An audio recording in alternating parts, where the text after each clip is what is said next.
the full quote was, I want him to try to play through it. It's not what I'm saying. It's what he is saying to himself. What is the inner talk? You are not making every shot, so stop. If you miss, just keep playing and get back, block a shot, defend. Him in transition, he is playing good. But in a month, you will all say, wow, this is what they were talking about.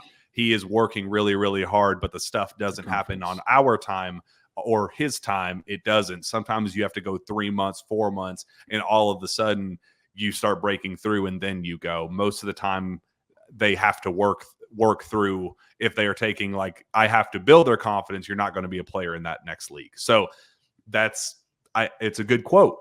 And I appreciate that he didn't make it it's got to be this next game. It's got to be the game after that. He just kind of said, in a month, you guys are going to be saying this is what we dreamed of with Justin Edwards. And I believe in his physical abilities to be that player. That's why before on the last show, I said I'm calling my shot. Missouri is going to be the breakthrough moment, because it does feel like he's just one moment away from you going, there it is.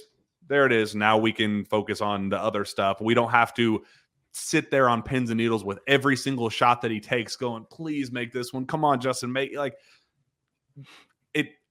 I appreciate that he has people in his corner and people are rooting for his success, but he has to believe in his success. We can't will those shots into the basket for him. He has to do that with his own body of work and mental clarity. Like, that's what it boils down to. And Justin's not bad. Like, that's the thing. Never like, has it's been. it's just the team and the pieces around him are so good. Like, if this were a team, and this is why Kentucky is in the position that it's in, and we're talking that they can win a national championship. Like a year ago, Chris Livingston struggled, and there were stretches where he really, really struggled. And it was kind of like, where does he fit? What does Chris need to do to do this? But there was room and flexibility to kind of play him through it, because Kentucky had to have Chris Livingston on every single night. That's not the case right now.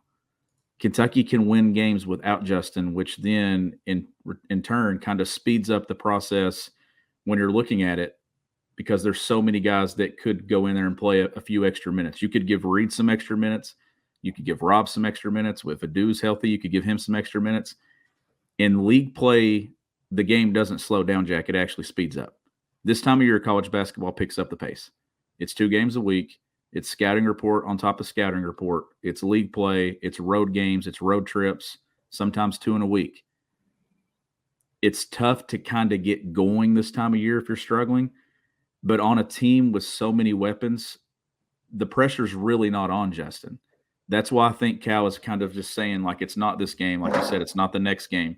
When you look at this thing, at some point he is going to have a moment. And I fully believe that. He's going to have that moment where he wins Kentucky a basketball game. If it's in league play, if it's in the SEC tournament. I remember Hamidou Diallo having his moment in the NCAA tournament, and Cal talking to us in a hallway in Boise, Idaho, about that's what we've been waiting for, was Tim to kind of have his moment. Justin's going to have one of those at some point. He's a talented player. He's just got to find